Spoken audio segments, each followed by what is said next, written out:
Hello, my beautiful friends.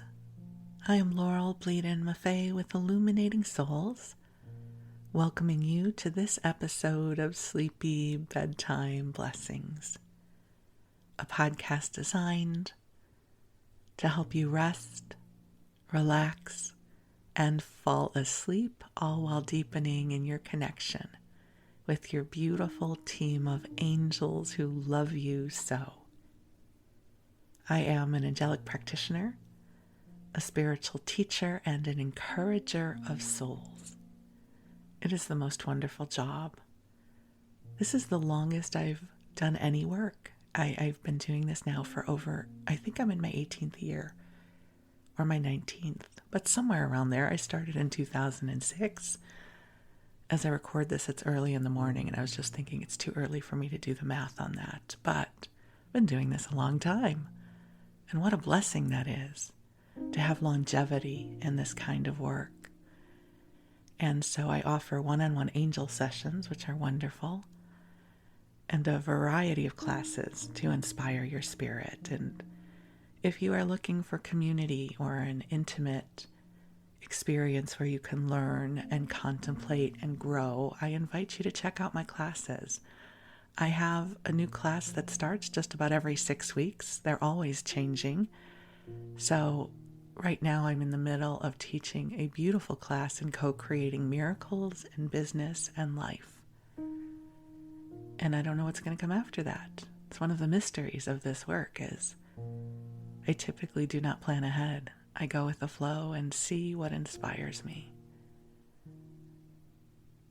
And you can sign up to be on my mailing list at my website, illuminatingSouls.com, so when I know what I'm offering, you will know as well. There's 2 different mailing lists you can sign up for. At the top of the page, you can sign up for my regular mailing list, and you will get all of my announcements. And then further down on the page, you can sign up for my daily inspiration email blast. And you'll receive an inspiring email from me every weekday. I also post regularly over on my Facebook page. So lots of ways we can connect. But for now, the angels and I are in this very sweet and loving, cozy space for you.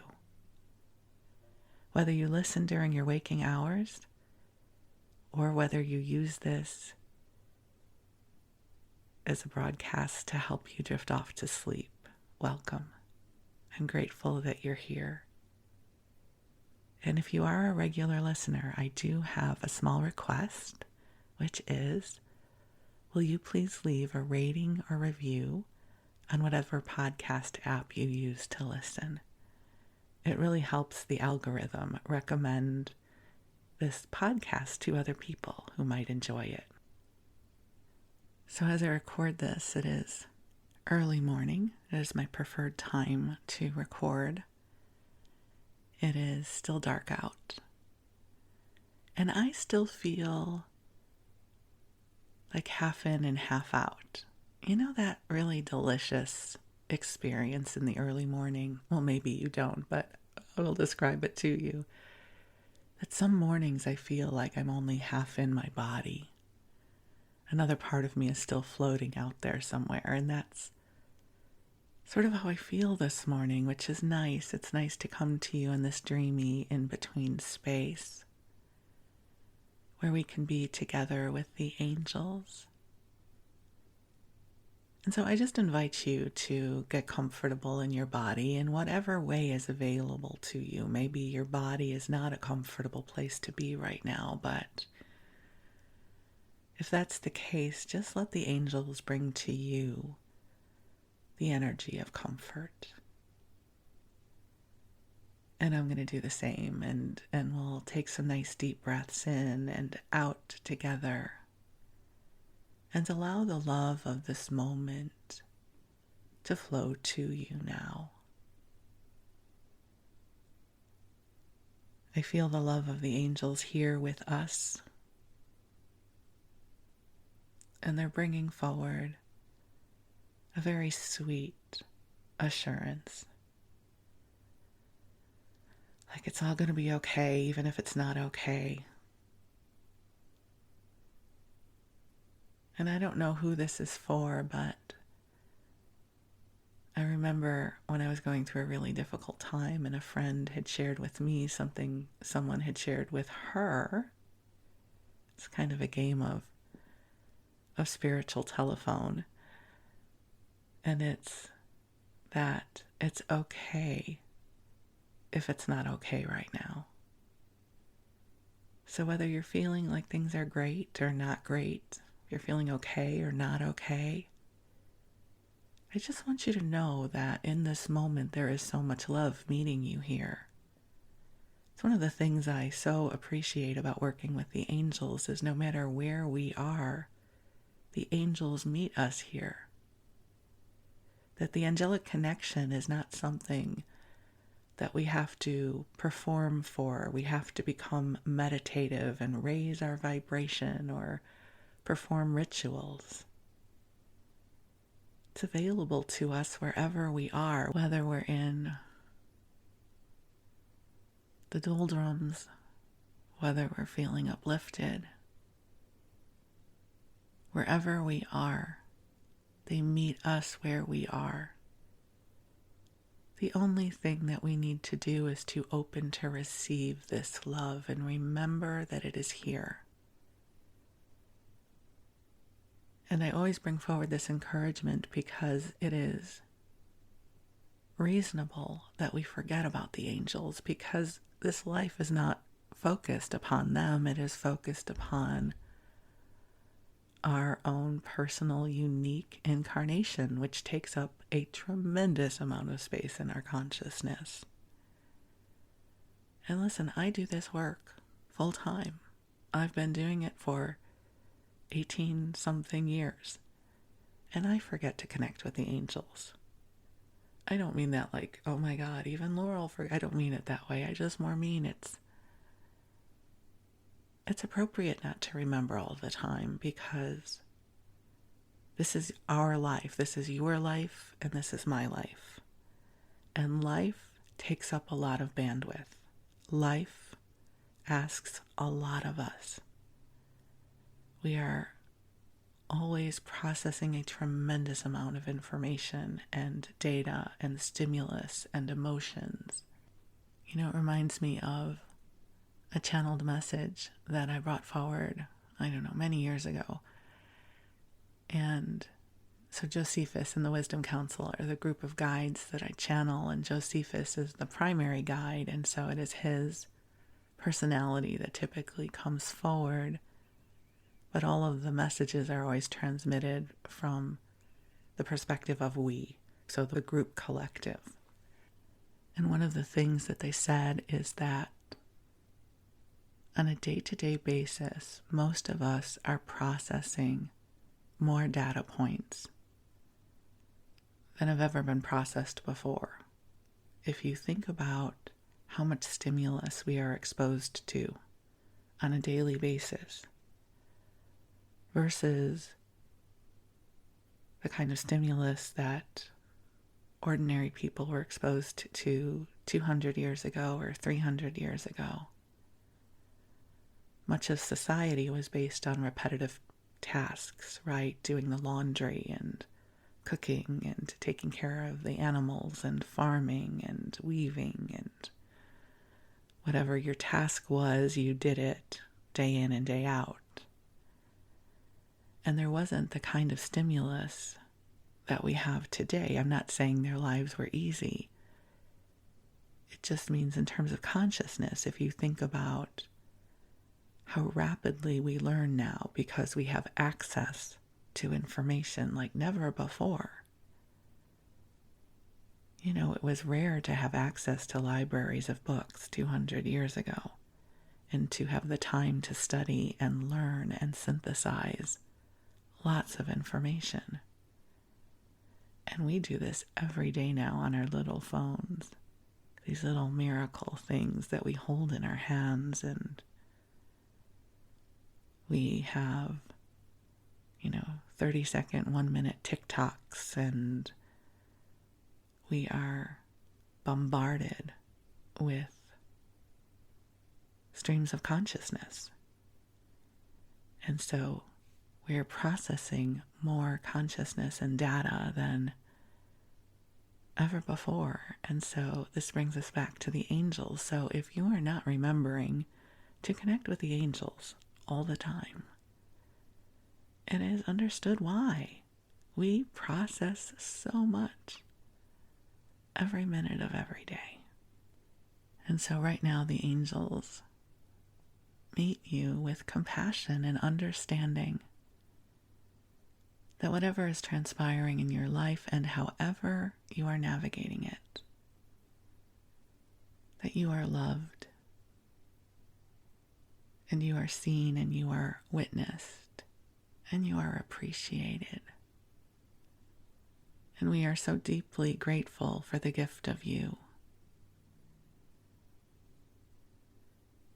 And you know, the other thing I want to reflect upon before I call the angels in with you is, I don't know about you, but I have been feeling some really deep fatigue this week. And listen, you may be listening to this 5 years from now, so perhaps that energy's over. But in this moment, when I record this, it has been really tiring this week, and when I posted about it on Facebook, it seems that many other people are feeling this wave of fatigue too. So if you happen to listen to this shortly after I have recorded it, and you're feeling a little more tired than usual, you're not the only one. Good news. Hopefully, this means that the energy will lift soon, and there will be opportunities to feel a bit brighter than we might right now. So take a nice deep breath in and we'll let it go, just whatever that is. We'll just release it, whatever your it is. Whether it is your prayers or your dreams, the beautiful new inspirations that might be blossoming in your spirit, anything that feels heavy or like it's too much for you. We'll just hand this over to the angels. We'll let the angels take over. And I'm going to call the angels in now. They're already here, but I love sharing the ritual with you. So beautiful angels on high, I ask that you join us here. And I ask that you infuse this broadcast with waves of love and light and lightness of spirit and service to each of our beloveds hearing this message. Angels, I ask that you help lift us up above whatever feels heavy or like it is too much. Help to lift us up so that we can feel brighter. That we feel connected with the beautiful, sweet energy that you are bringing to us now. Please help to clear our fears, our concerns, our worries through the heart of God, knowing that right where we are, God is, the light is. So friends, just take a nice deep breath in, letting the love pour to you. Receiving the love. And if you have any prayers or intentions that you would like to share with the angels and God, I invite you to bring them into your heart now.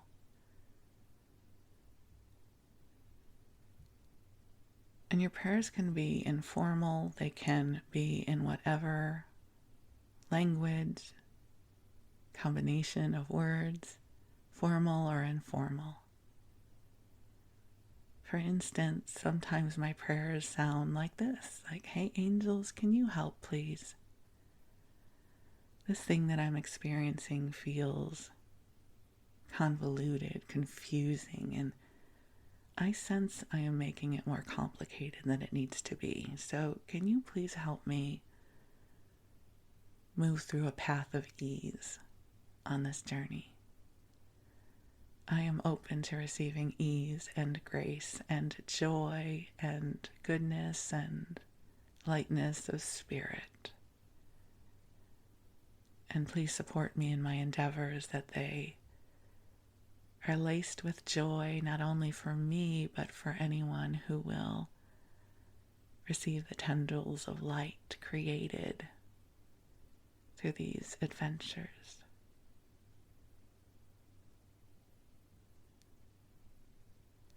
And so you feel free to ride the coattails of this prayer if this resonates for you. I don't know about you, but I have a tendency to overcomplicate things. You know, the shortest point between two distances? Well, let's go around the block a few times. Let me just think about every possible outcome and do a risk assessment, and I overcomplicate things sometimes. Perhaps you can relate. So one of the lessons that I learned last year was the path of ease. I mean, I've known about ease before last year, but when I was creating my oracle deck, that was one of the things that kept coming forward, like pick the easiest path, Laurel. What makes it easy? What makes it low-hanging fruit? What's an easy yes? And as long as I kept following the easy yes, I could move forward. So here's to our easy yeses. So let's take a deep breath in and breathe in prayers for ease and grace. You know, the term, and I've said this at least 3 times, is lightness of spirit.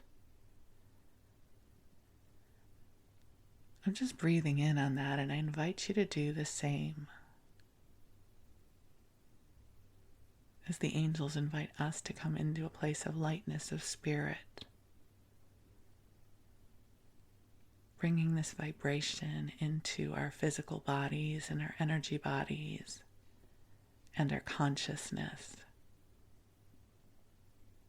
allowing us to be lifted up above this moment, lifting our metaphoric feet off the ground for a little while so that we are not as influenced by what is happening in physical world, and we can reconnect with the true brightness of spirit, of source, of the greater expanse of all that we are.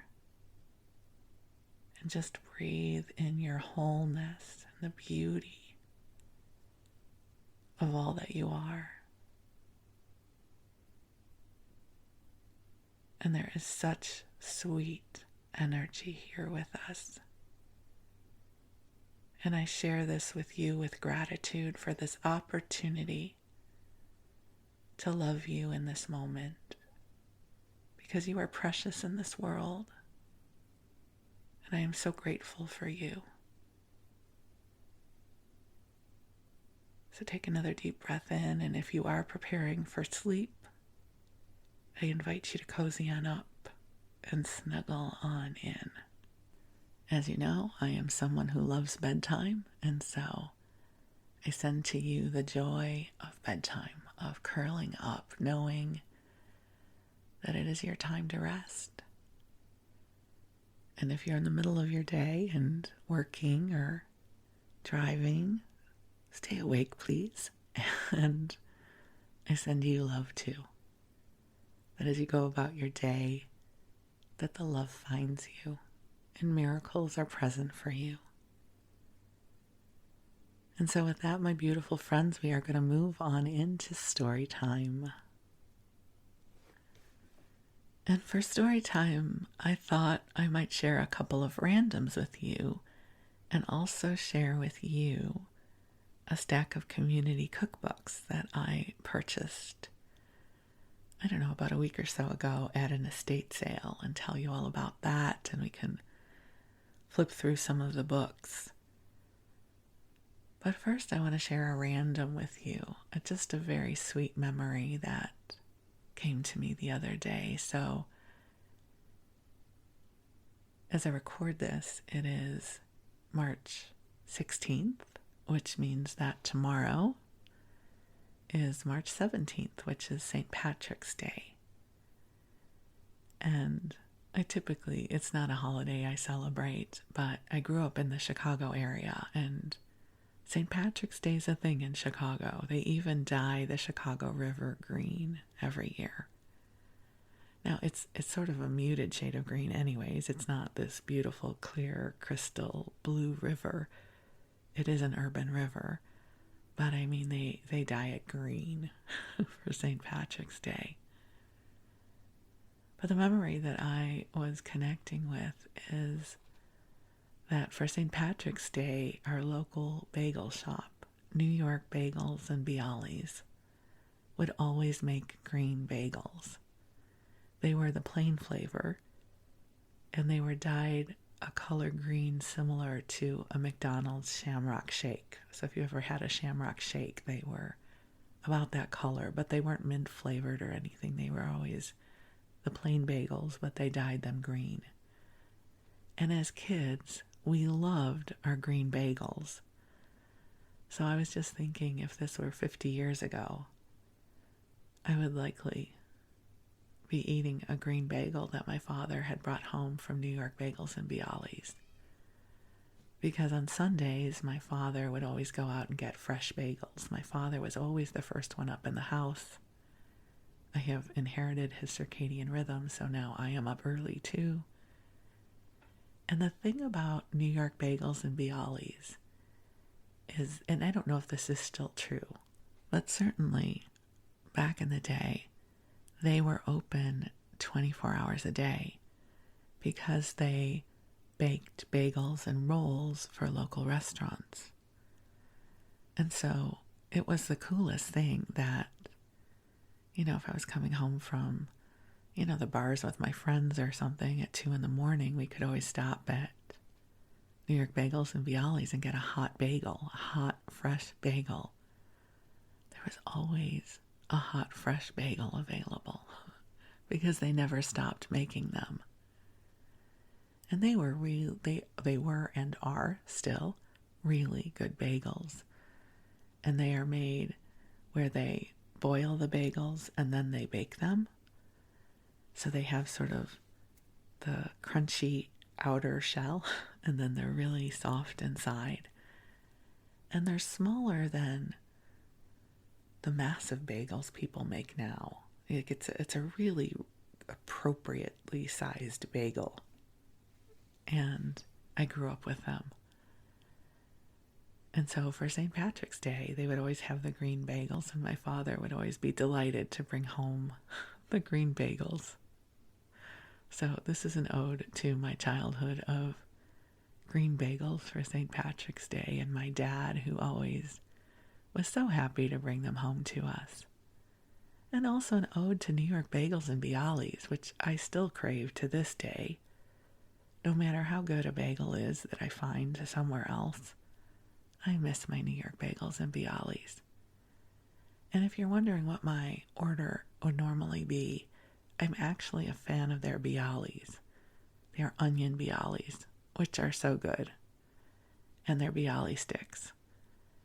And then I like a good egg bagel or an everything bagel, which they also will call mishmash. Such a great name, a mishmash bagel. And they would have bagel chips because there would always be old bagels that would get chopped up and made into chips. And then they had great deli. And then they also had all the great Jewish bakery stuff like black and white cookies and rugula and mandel and Danish and everything. I love York Bagels Bialy. And whenever it was cold, right, it gets so cold in Chicago, and you would walk in and the windows would be steamed up from the humidity. And so you would come out of the freezing cold into this warm bakery that smelled like fresh baked bread.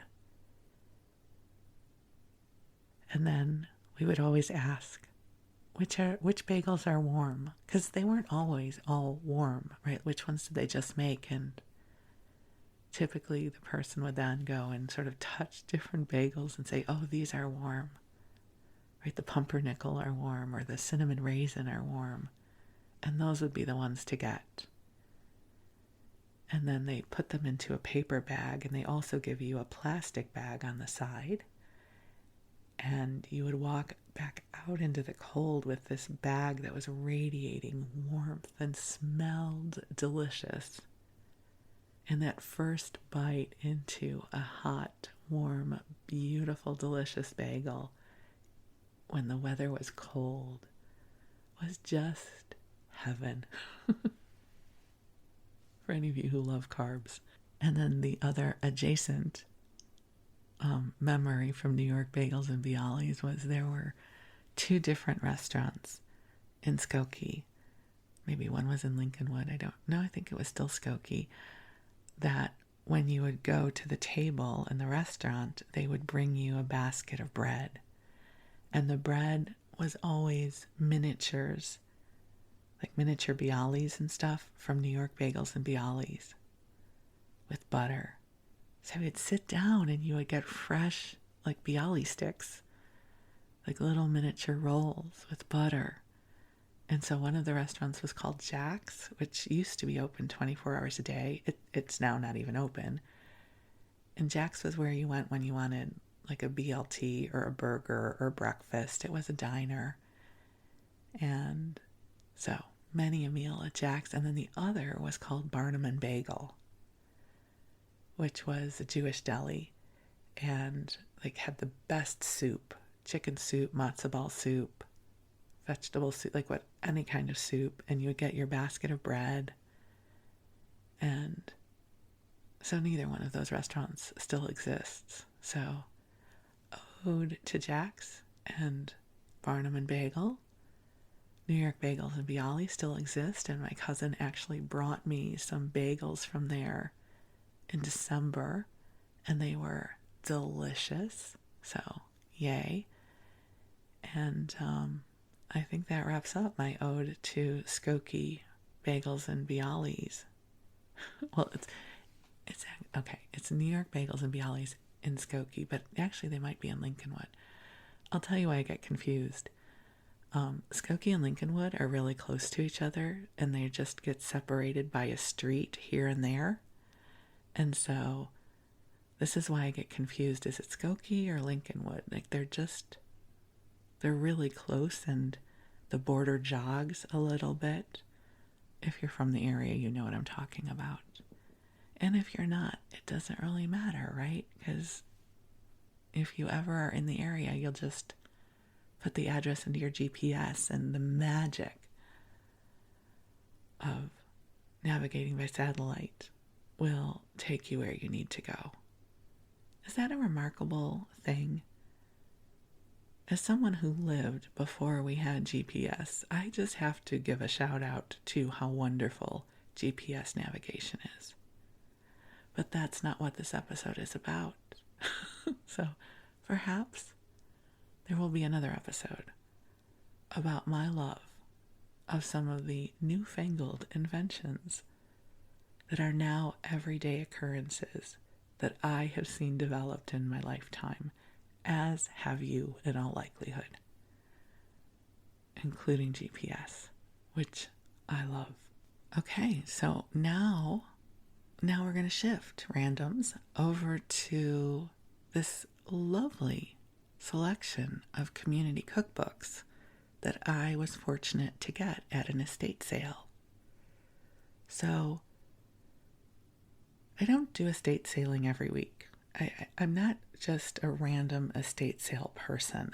There has to be something I'm interested in order for me to go. So I typically will look for estate sales that might have coins,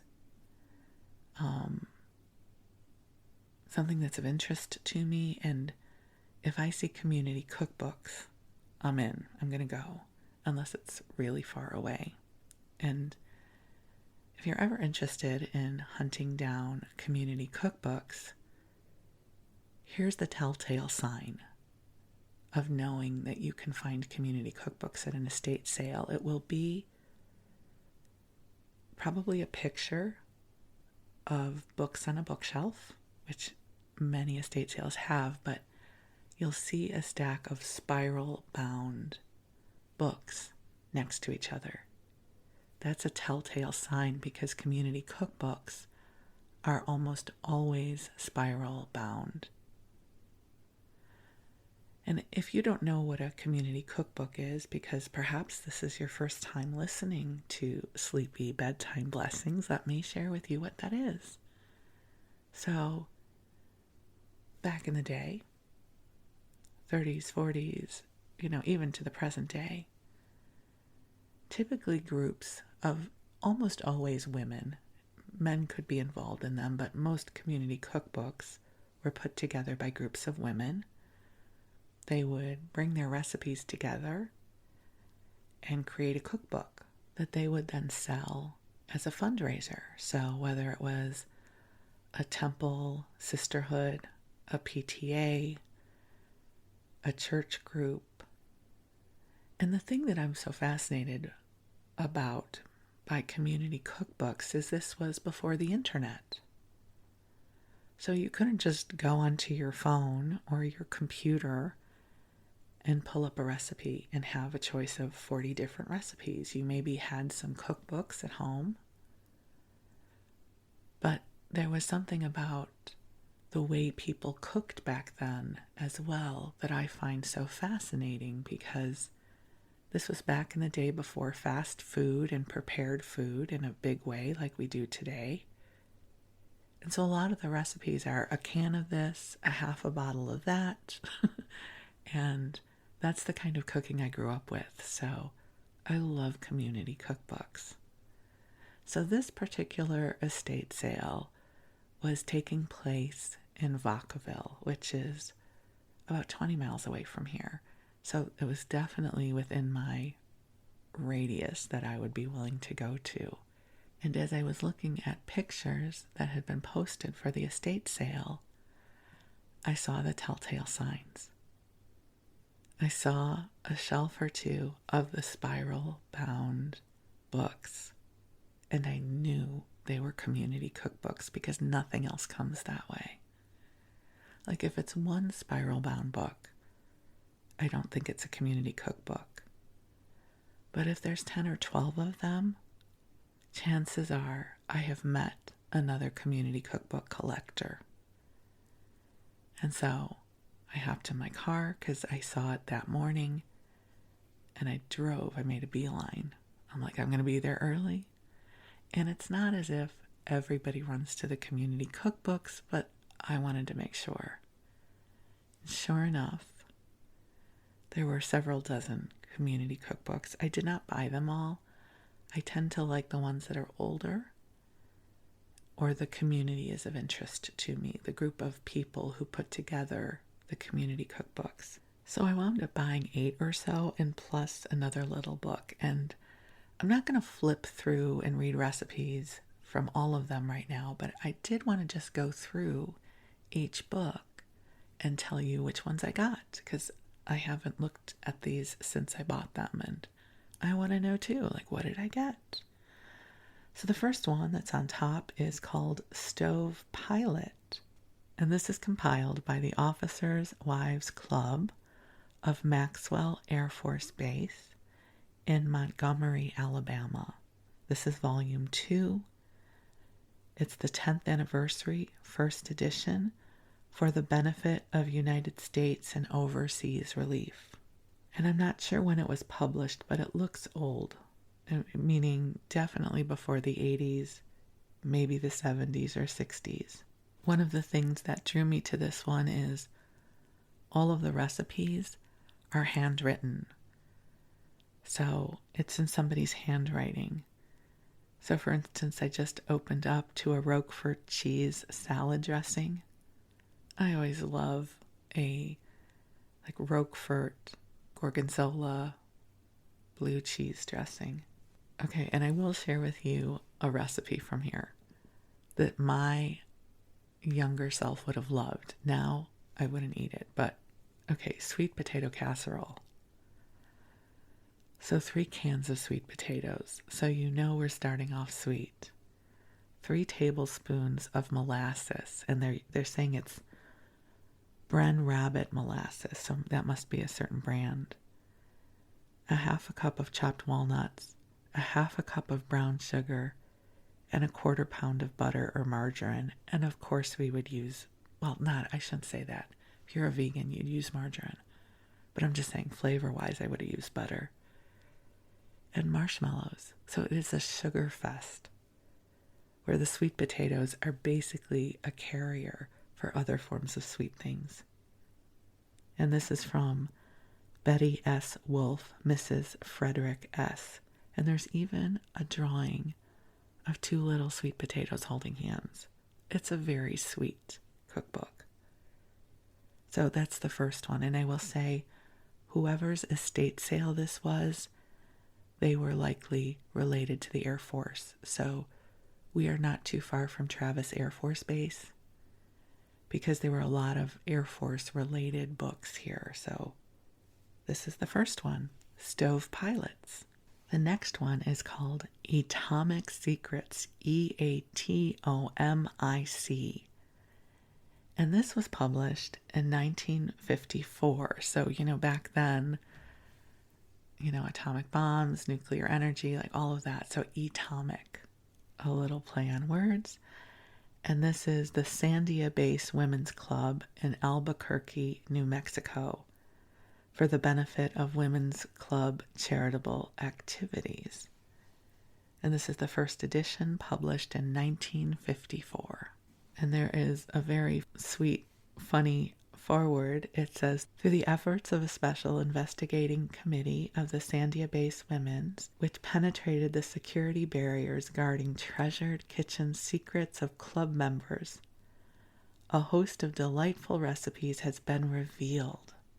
The recipes cover a broad range of subjects, typifying the diverse nature of the Army, Navy, Air Force, and civilian elements which comprise the Women's Club at this atomic base. So it was an atomic base. All recipes have been triumphantly proof tested by families, guests, and discriminating gourmets. These culinary treasures are revealed to the general public for the first time in this book of Atomic Secrets. Mrs. P.J. Long, and her name is Perdita Long in the Air Force. And I'll give you just one random recipe. This is Jell-O applesauce salad. And once I read this to you, tell me if your inner child can taste this. This is certainly like a taste profile from my childhood. 1 package of Jell-O, any flavor. 1 cup of applesauce, the juice of 1 orange, and 1 bottle of 7-Up with 1 glass of ginger ale. So you heat it all up and then you chill it. And this is from Virginia Austin, whose husband must have been in the Navy. So a good Jell-O mold made with 7-Up and ginger ale and fruit of some kind, definitely a part of my childhood. This next one is a really substantial book. It's from the Women's City Book Club of Detroit, Michigan. The first edition was published in May of 1935. The second edition was April of 1936. And the third edition was January 1940, which I'm assuming that's the one that I have here. And it says this is dedicated to the 6,000 members of the Women's City Club of Detroit. All right, and here's an appropriate recipe to share with you. Angel dessert. Isn't that perfect? This is in the frozen and cold desserts section. So we take 2 eggs, 1 cup of sugar, 1 level teaspoon of baking powder, 1 cup of chopped dates, 1 cup of chopped English walnuts, 1.5 pints of cream, and 4 round tablespoons of flour. So you beat the eggs and sugar together, then add the flour and baking powder, nuts and dates.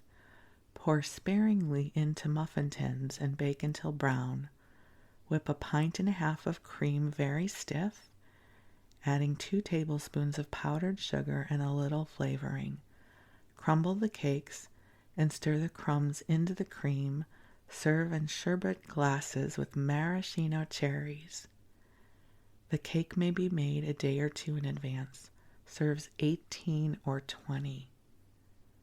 Okay, so a couple things about this. First off, if you've listened to any of my community cookbook episodes before, you know that as a child, anything that involved a maraschino cherry was pure joy. Maraschino cherries were the gateway to deliciousness as a child, so you've got me at maraschino cherries. And serves 18 or 20. Are you kidding? There's nothing in here. There's not enough volume here to serve 18 or 20 anything. I don't know how that works. But apparently back in the day, this would have been the way you would have portioned this out. I'm thinking this is enough for maybe 3 of us. So you know that if you came to my house for an angel dessert, you would have a substantial portion. I promise. And I just have to give an aside how much it is delighting me to honor this woman's, I'm sure it's the woman who put this collection together, her book of community cookbooks with you, because clearly she loved them, and I'm so happy to share them with you. So this next one is the Alma College Cookbook. I guess Alma is a college. I haven't heard of that before. And there's a personal inscription in it, and it says to Lois. And it was written on April 2nd, 1956, with best wishes. Sincerely, Arlene E. Dubois and Dorothea Ann Jonas's mother.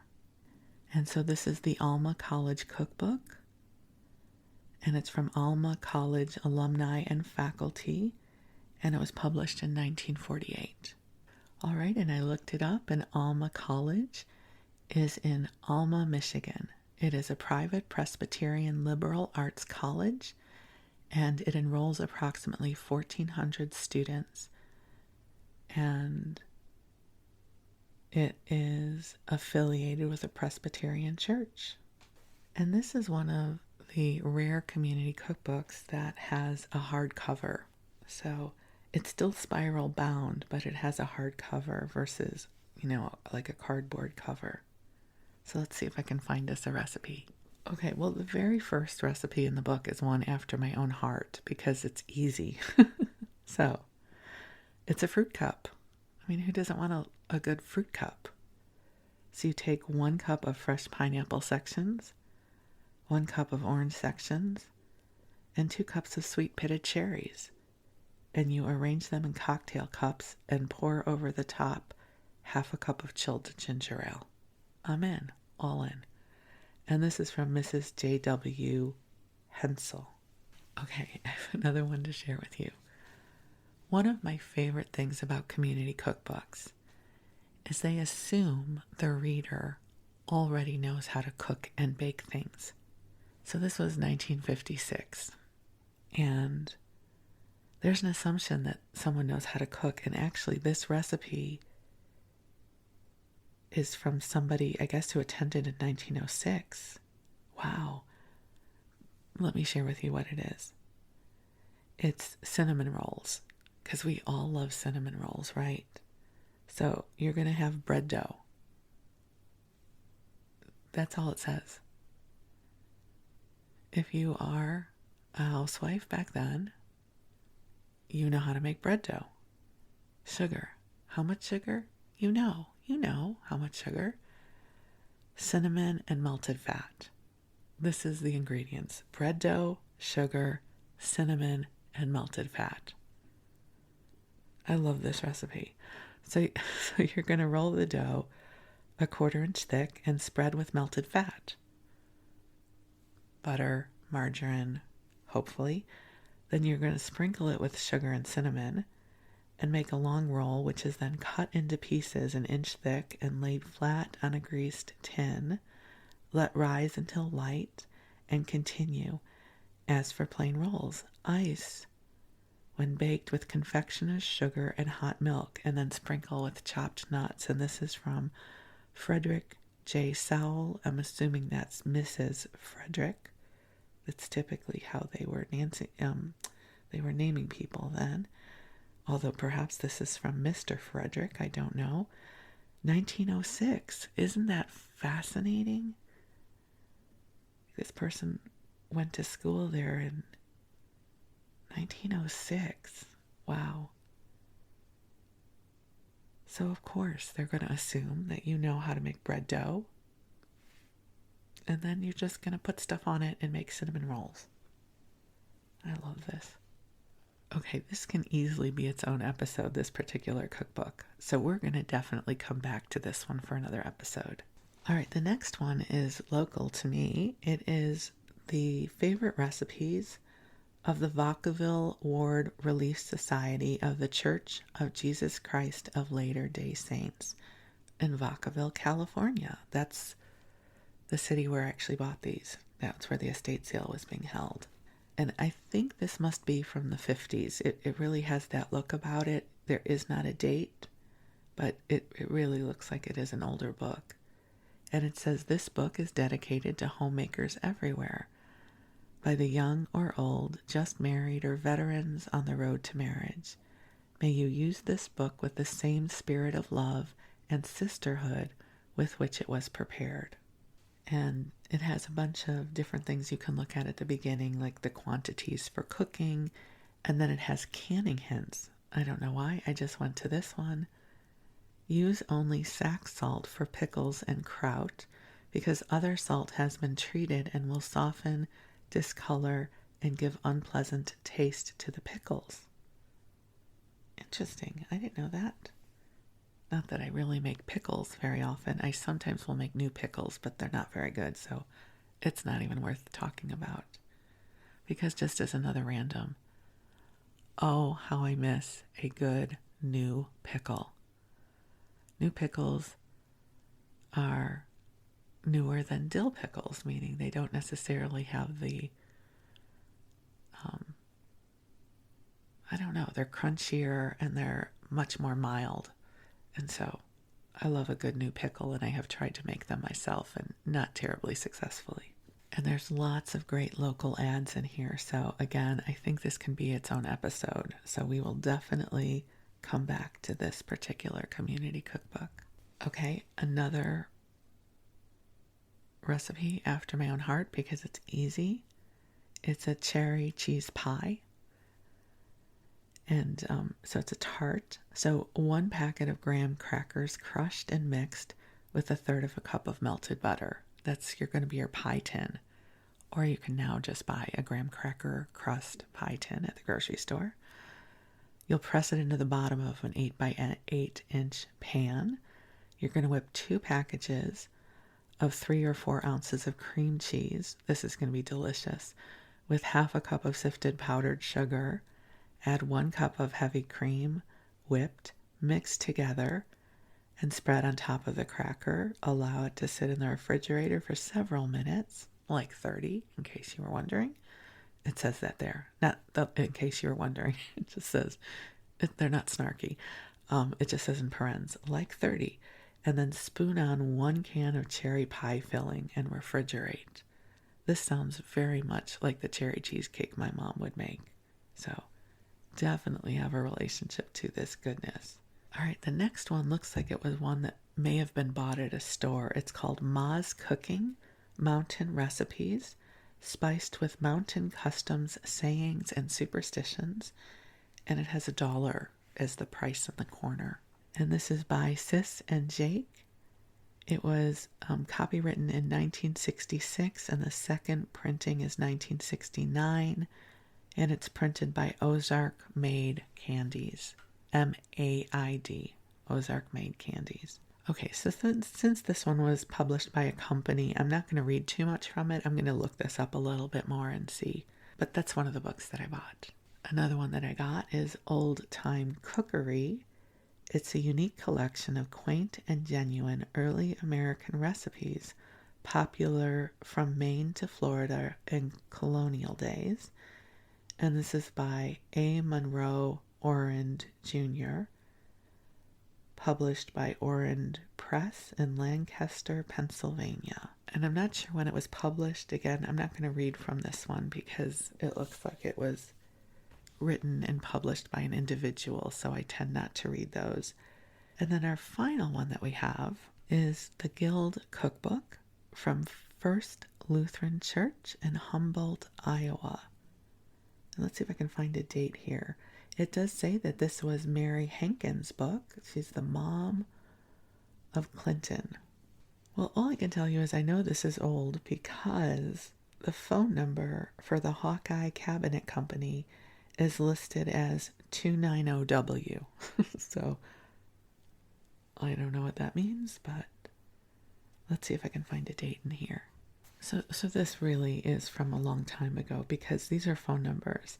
So Shalivert Plumbing, their phone number is 791. Chriselle's Ice Cream Shop, their phone number is 689J.